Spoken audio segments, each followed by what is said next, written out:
Profil dan biografi Habib Lutfi. Ia dikenal sebagai salah satu cendekiawan agama yang terkenal di Indonesia.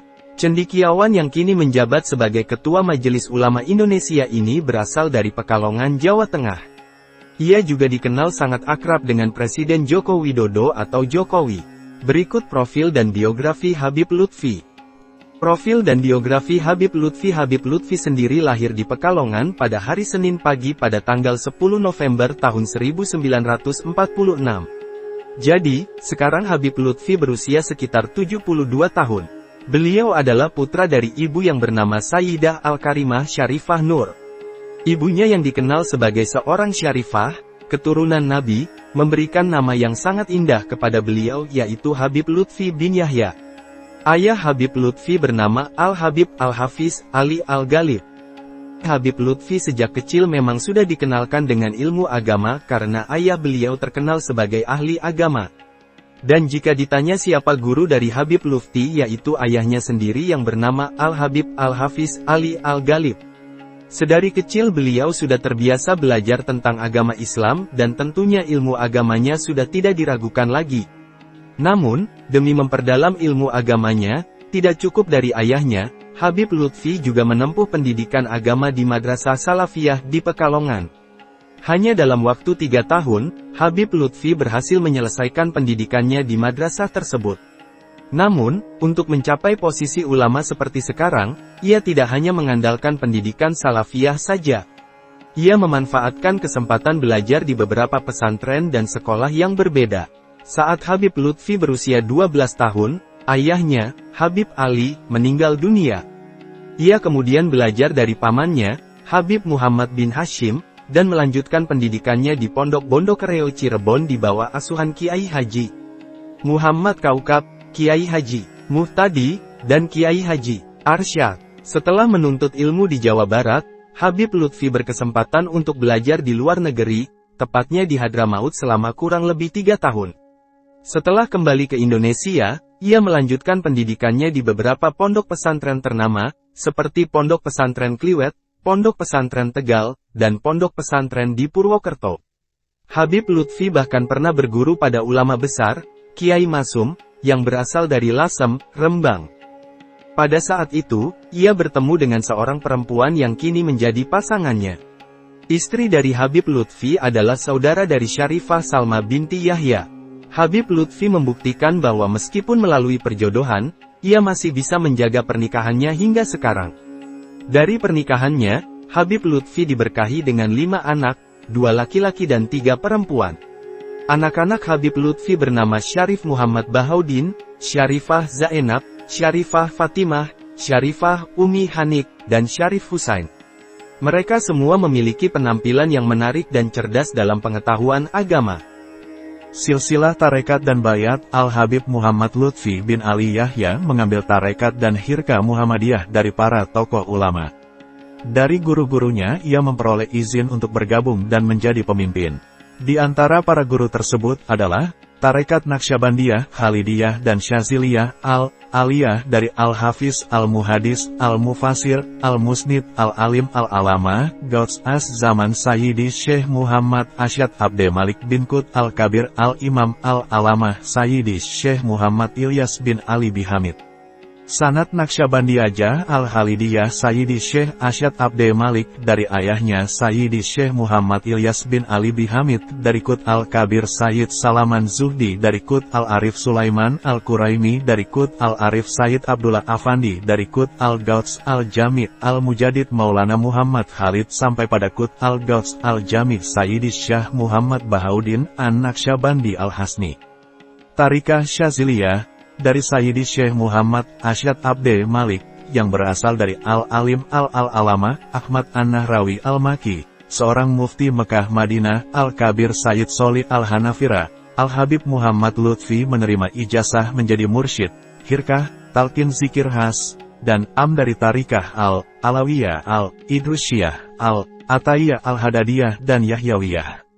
Al-Habib Muhammad Lutfi juga menerima pengajaran dari beberapa guru lain, termasuk Al-Alim Al-Alamah, Qut Al-Kabir Al-Habib, Ali bin Husain Al-Atas, Afrad Zamanihi Akabir Aulia Al-Alama Al-Habib Hasan bin Qut Al-Gauts Mufti Al-Kabir Al-Habib Al-Yamam Usman bin Abdullah bin Akil bin Yahya Ba Alawi, dan Al-Ustad Al-Kabir Al-Muhadis Al-Musnid Sayyidi Al-Alamah Al-Habib Abdullah bin Abde Qadir bin Ahmad bil Faqih Ba Alawi.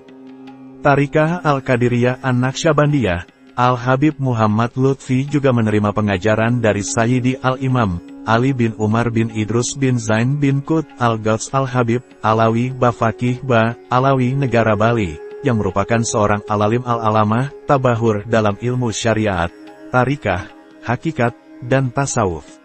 Sayyidi Al-Imam Ali bin Umar bin Idrus bin Zain bin Qut Al-Gauts Al-Habib Alawi Bafaqih Ba Alawi negara Bali menerima pengajaran dari Al-Alim Al-Alama Auhad Akabir Ulama Sayyidi Syekh Ahmad Khalil bin Abdel Latif Bangkalan. Dari kedua gurunya itu, Al-Habib Muhammad Lutfi mendapat ijazah menjadi mursyid, hirkah, talqin zikir dan ijazah untuk bayat talqin. Jami'u Turuk, semua tarikat, dengan sanad dan silsilahnya, Al-Imam, Al-Alim, Al-Alama, Al-Muhadis, Al-Musnid, Al-Mufasir, Qut Al-Haramain Syekh Muhammad Al-Maliki bin Imam Sayyid Mufti Al-Haramain, Alawi bin Abbas Al-Maliki Al-Hasni Al-Husaini Mekah. Darinya, Maulana Habib Lutfi mendapat ijazah mursyid, hirkah, talqin zikir, bayat khas, dan kitab-kitab karangan Syekh Maliki, wirid-wirid, hizib-hizib, kitab-kitab hadits dan sanadnya.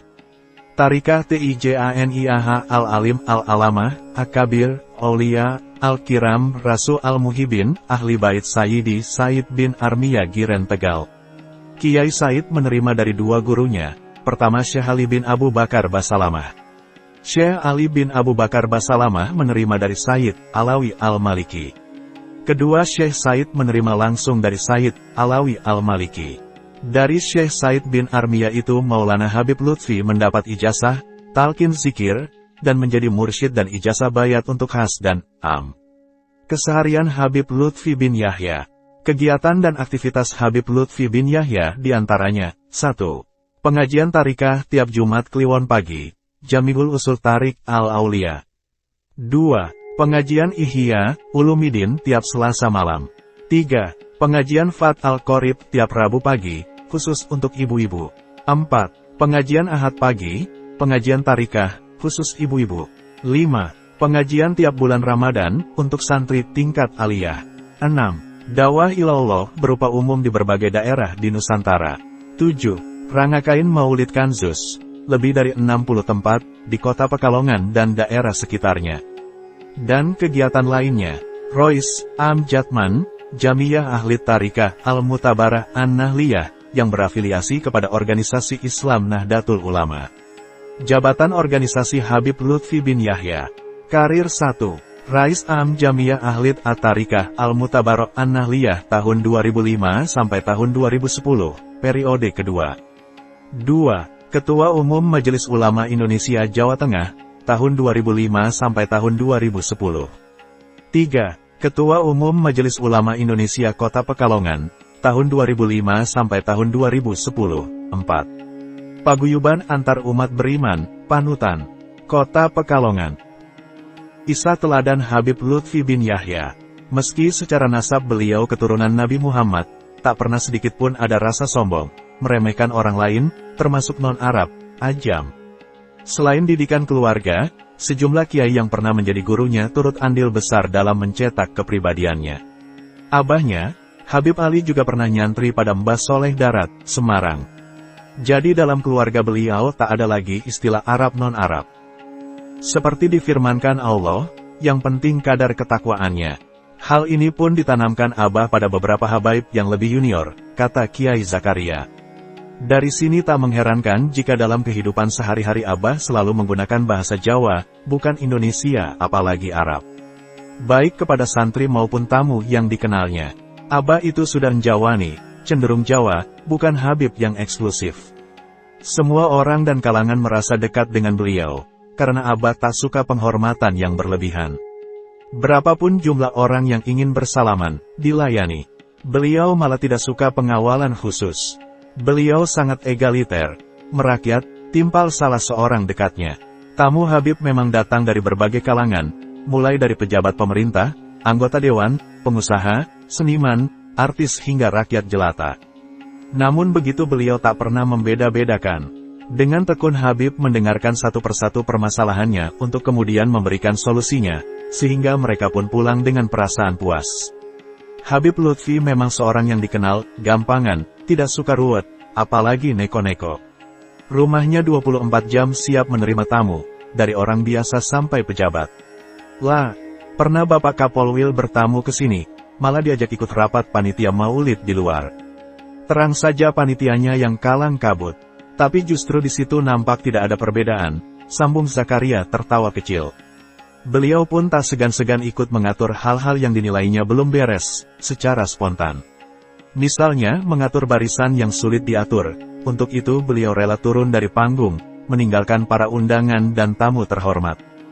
Ketika seluruh warga Pekalongan disibukkan dengan digelarnya Pekan Batik Internasional, pada saat acara seremonial pembukaan, di mana Wakil Presiden hadir, justru Habib Lutfi memilih pergi ke Surabaya, menjadi penceramah pada peringatan Hail Sunan Ampel. Bukan apa-apa, undangan dari panitia Hail Ampel sudah lama, jauh hari sebelum undangan Pekan Batik datang, ujar Zakaria. Bahkan beberapa saat lalu, beliau rela harus bolak-balik Pekalongan Semarang, demi menghadiri undangan santrinya yang kebetulan bekas napi, peringatan Maulid Nabi Muhammad SAW. Jadi Abah sangat menjaga, terlebih yang mengundang adalah mantan pentolan Bromo Corah, yang kemudian insaf dan minta diaku santri oleh Abah. Makanya Abah begitu memperhatikan, sampai-sampai begitu masuk Jawa Tengah, beliau dikawal dari Polwil. Selain dalam rangka menyenangkan orang, Ideka halus surus, itu juga menjaga nama baik sang santri di depan masyarakat setempat, jelas Zakaria. Untuk itu yang mengherankan sekaligus membanggakan adalah kondisi fisik Habib Lutfi yang selalu fit meski sebagian besar waktunya terpakai untuk pergi keluar kota, demi dakwah Islam, khususnya tarekat. Abah fisiknya luar biasa, jarang sakit meski aktivitasnya cukup tinggi. Padahal makan saja tidak teratur. Komentar Ketua PCNU Kota Pekalongan H. Abul Mafahir suatu ketika, sembari menjelaskan kekagumannya, Habib itu betah duduk berjam-jam hanya untuk sekadar ngobrol dengan para tamunya. Malah kadang, tamunya itu tidak beliau kenal, tambahnya. Selama 40 tahun menjadi santri Habib, imbuhnya, hal yang patut ditiru adalah keikhlasannya. Habib Lutfi tidak pernah membeda-bedakan asal-muasal santri, sehingga ratusan tamu yang datang ke kediamannya setiap hari, selalu dilayani dengan sabar dan penuh kesungguhan. Kadang mereka harus menunggu berhari-hari jika Habib sedang berada di luar kota, ujarnya. Hingga kini, tak sedikit jabatan dan kedudukan yang diembankan ke pundaknya. Tapi itu semua tak membuat Habib merasa capek, merasa berat, apalagi merasa terbebani. Jabatan yang pernah dan sedang disandangnya adalah Ketua Umum MUI Kota Pekalongan, sekaligus Ketua Umum MUI Jawa Tengah. Beliau juga dipercaya menjadi penasihat utama KBIH As-Salamah Pekalongan. Di samping seorang mursyid tarekat Syazaliyah, beliau juga didaulat menjadi mudir am dari Ahli Tarikah Al-Mutabarok An-Nahliyah, salah satu badan otonom NU, selama 2 periode, yaitu sejak tahun 2000 sampai tahun 2010. Secara kebetulan, kedua muktamar yang menghasilkan keputusan itu digelar di Pekalongan. Selain itu, beliau membentuk panutan, paguyuban antar umat beragama Pekalongan, dan kemudian dipercaya menjadi ketuanya. Ini dilakukan melihat Pekalongan adalah satu daerah yang rawan konflik.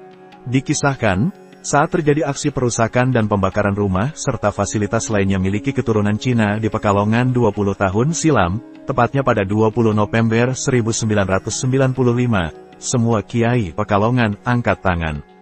Maklum saja, pemicunya adalah dirobek-robeknya Al-Quran oleh salah seorang keturunan Cina, yang kemudian diketahui bahwa orang itu mengalami gangguan jiwa. Pada saat genting itulah, di saat semua tokoh kewalahan, bahkan tak mampu mengatasi keadaan, Habib Lutfi tampil dengan pernyataan singkatnya, "Saya tidak rela kalau santri saya ikut-ikutan aksi perusakan itu." Pada saat itu banyak kiai tersentak, gimana tidak kaget. Habib Lutfi membuat langkah yang melawan arus, komentar Zakaria sambil membuka buku hariannya yang mengisahkan kejadian itu. Tapi nampaknya ungkapan beliau yang singkat itu sangat mujarab. Sejak itu, berangsur-angsur kondisi keamanan kota Pekalongan kembali membaik. Tidak harus jadi ketua, sehingga kalau tidak jadi orang nomor 1, emoh menjabat. Artinya, pengabdian dan perjuangan dapat dilakukan seseorang sesuai dengan kemampuannya masing-masing. Penghargaan Habib Muhammad Lutfi bin Yahya. Berdasarkan The Muslim 500 yang diselenggarakan oleh The Royal Islamic Strategic Studies Center Aman, Maulana Habib Muhammad Lutfi bin Yahya Pekalongan merupakan salah satu tokoh muslim paling berpengaruh di dunia. Peringkat beliau diantaranya tahun 2021 menduduki peringkat ke-32. Dengan demikian, Habib Muhammad Lutfi bin Yahya dapat dianggap sebagai seorang tokoh agama yang memiliki pengaruh besar di masyarakat. Ia telah bergumul dengan gigih dalam melarang nilai-nilai keislaman dan meneladani ajaran Rasulullah SAW. Semoga kebaikan dan pengabdian Habib Muhammad Lutfi bin Yahya selalu dikenang dan memberikan inspirasi bagi kita semua untuk mengikuti jejaknya dalam memperjuangkan kebenaran dan kebaikan.